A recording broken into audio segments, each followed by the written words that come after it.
comment transformer un cœur de plomb en un cœur d'or, ou comment transformer la méchanceté, l'amertume, l'aigreur, l'agressivité en tendresse et en gentillesse. C'est ce que je vais vous expliquer dans cette nouvelle vidéo.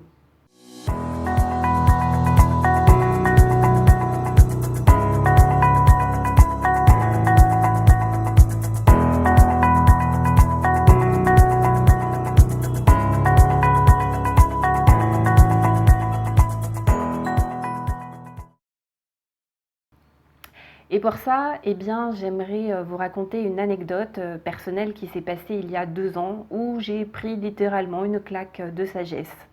Bis, pour ceux qui ont vu ma vidéo qui s'intitule « J'ai pris une claque de sagesse », j'aurais pu intituler cette vidéo « J'ai pris une claque de sagesse bis ». Et donc il y a 2 ans, je suis partie au Ladakh, donc c'est la région qui se situe au nord de l'Inde, proche de la frontière tibétaine, où il y a justement énormément d'immigrés tibétains. Et j'y suis allée pour faire un voyage initiatique pour rencontrer des chamanes tibétaines, puisque j'ai rencontré 2 femmes, et rencontrer aussi des moines et visiter des monastères. Et donc c'était un voyage organisé où on était une dizaine de personnes et a priori on savait tous pourquoi on s'inscrivait. En tout cas, a priori on savait tous que on y allait pour surtout passer du temps dans des monastères et rencontrer des chamans. Et je dis ça parce que c'est important pour la suite de ce que je vais raconter. Et dans mon groupe, il y avait une personne, donc une femme, une jeune femme, avec qui j'ai eu, qui m'a un petit peu confrontée, on va dire, à certaines de mes valeurs, notamment la valeur de respect. Cette personne-là est arrivée dans ce voyage, qui est quand même à caractère spirituel et religieux, quand même, avec des vêtements tous plus moulants les uns que les autres, avec des décolletés plus que plongeants. En plus, elle avait une poitrine très généreuse, bon ça, elle y est pour rien, hein, mais qu'elle mettait bien en avant et bien en valeur. Et, et elle avait même une fois mis un body string donc qui dépassait de son jean. Donc pour ceux qui ne savent pas ce que c'est qu'un body string, donc c'est un body, donc un juste au corps moulant, ça ressemble en fait, c'est comme un maillot de bain en fait, sauf que ça fait pas l'effet culotte, ça fait string en fait. Et donc elle avait ce body string qui dépassait du jean, donc tout le monde était clairement au courant de ce qu'elle portait. Voilà, elle le portait comme un débardeur, voyez. Donc je ne sais pas si vous visualisez un petit peu le personnage et le style vestimentaire. Et puis bien sûr, et puis donc avec des leggings et des jeans, je crois que c'était des leggings, en plus c'était pas des jeans ultra moulants. Et moi personnellement, j'étais plutôt outrée, voire choquée de voir qu'en fait dans sa valise, elle avait que des vêtements comme ça. Et je me suis dit, mais comment on peut faire ce genre de voyage quand même, enfin je veux dire, c'est pas un voyage lastminute.com où on s'est dit, ah bah tiens, demain je vais aller au Tibet rencontrer des chamans, quoi. C'est plutôt quelque chose qu'on a préparé, même si elle, en fait, elle me disait que elle avait, elle s'était inscrite un peu à la dernière minute, mais bon, je crois qu'on ne fait pas ce voyage par hasard et je pense qu'elle avait un minimum lu le programme. Et donc j'ai jamais compris pourquoi ce choix vestimentaire en fait. Enfin, donc là je vais parler de moi. Personnellement j'étais choquée, franchement, et ça me dérangeait profondément qu'elle soit comme ça devant les moines. Et pour moi c'était clairement un manque de respect vis-à-vis de cette culture et de leur culture. Et pareil, les femmes là-bas, c'est assez strict au niveau de la tenue vestimentaire. Et voilà, une femme ne dévoile pas son corps comme ça. Elles sont toutes habillées avec des manches longues, des pantalons longs. Et pour moi, c'est juste du bon sens que de faire attention à la façon dont on s'habille quand on va faire ce genre de voyage, quand on va dans de tels lieux, quand on va dans des monastères. Mais apparemment, c'était pas forcément évident pour cette personne-là. Et donc, je vous raconte ça parce que moi, à mon niveau, j'étais choquée, agacée par son comportement, en fait. Et même si, en connaissant un petit peu son histoire personnelle, je pouvais comprendre d'où ça venait, et forcément, cette façon d'attirer l'attention sur elle, et avec un fort besoin finalement d'être vue et d'être reconnue, et ça fait écho à son histoire personnelle, et ça je peux l'entendre. Par contre, pour moi, il y avait j'étais toujours aussi choquée, quoi. Et donc la personne qui a organisé ce stage côté France, en fait, avait essayé de lui expliquer qu'il fallait qu'elle fasse un peu plus attention à la façon dont elle s'habille, surtout quand on entrait dans les monastères.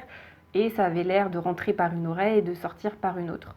Donc, on se sentait un petit peu démunis. Et de toute façon, bon, il y a certaines personnes qui lui ont de temps en temps prêté des vêtements.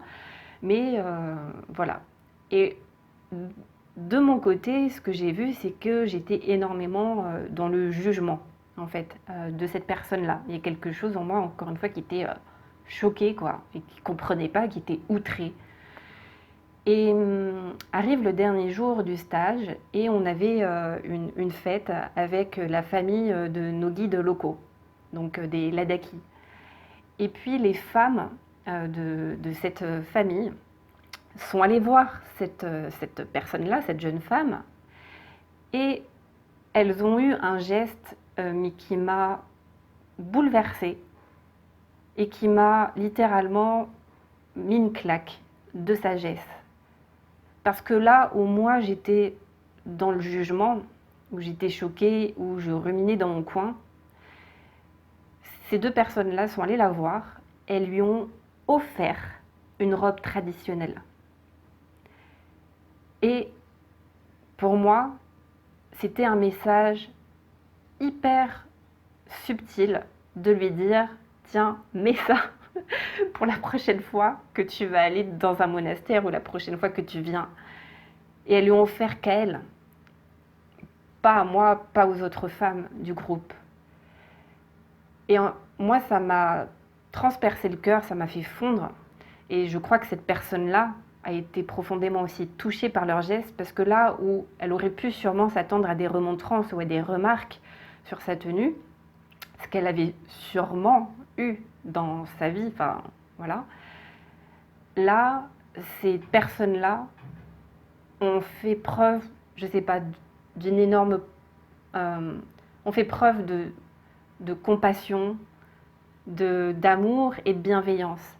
Parce qu'à travers ce geste-là, non pas à travers les remontrances et à travers le jugement, mais au contraire, en mettant le focus sur ce geste, encore une fois, d'amour et de compassion, elles ont fait passer le même message finalement qui était habille-toi mieux,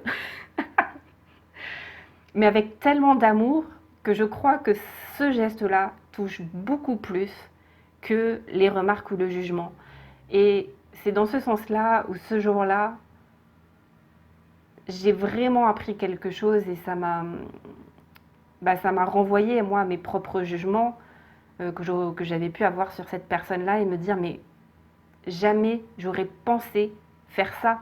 Et pourtant, c'est à la fois si simple et c'est tellement plus puissant de prêcher par l'exemple ou de faire un cadeau ou d'être bienveillant et d'être gentil face à une personne qui est en souffrance. Parce que clairement, pour agir comme ça, cette personne-là était en souffrance. Et moi, je suis restée bloquée sur ma colline, dans mes jugements. Et ces personnes-là, qui sont imbibées de sagesse et de compassion, m'ont montré la voie, en fait. Et que si on veut contribuer à la paix dans le monde, au développement de la conscience, eh bien, moi, ce que j'ai vu, ce que j'ai appris, ce que je retiens, c'est non pas en critiquant, non pas en jugeant, mais en faisant preuve d'amour et de compassion. Voilà, donc je ne sais pas si ça vous parle et ce que ça vous fait. D'ailleurs, vous pouvez me le dire en commentaire. Mais moi, ça a été une des plus belles leçons de sagesse et d'amour qui m'a été donnée. Et je me souviens très régulièrement de ce geste-là et je me plante encore et je peux encore parfois être dans le jugement, dans la critique. Et de temps en temps, je me souviens de ces deux femmes qui, au lieu de juger cette personne-là, sur ses vêtements, sur sa façon de s'habiller, lui ont tendu la main, littéralement, et lui ont offert un cadeau. Voilà, et je crois encore une fois que c'est de cette façon-là qu'on peut vraiment changer le monde et qu'on peut vraiment toucher les cœurs. Parce que finalement, en critiquant quelqu'un, on va juste renforcer la fermeture de son cœur, alors qu'en lui témoignant de l'amour et de la bienveillance, on ouvre ce cœur-là et c'est dans cette fissure-là que peut passer la lumière. Voilà, j'espère que cette vidéo vous sera utile et puis qu'elle vous inspirera, que cette anecdote et que ces deux femmes vous inspirera autant qu'elles m'ont inspirée à être gentille, bienveillante et faire preuve d'amour et de compassion plutôt que d'être dans la critique et le jugement. Voilà, et je crois que c'est vraiment comme ça qu'on peut transformer le monde. Je vous souhaite une bonne journée. Merci d'avoir regardé cette vidéo. Je vous invite maintenant à vous abonner à ma chaîne YouTube et à ma page Facebook et à télécharger gratuitement mon application de méditation et mon livret d'exercices de pleine conscience sur mon site lesguerrierspacifiques.com.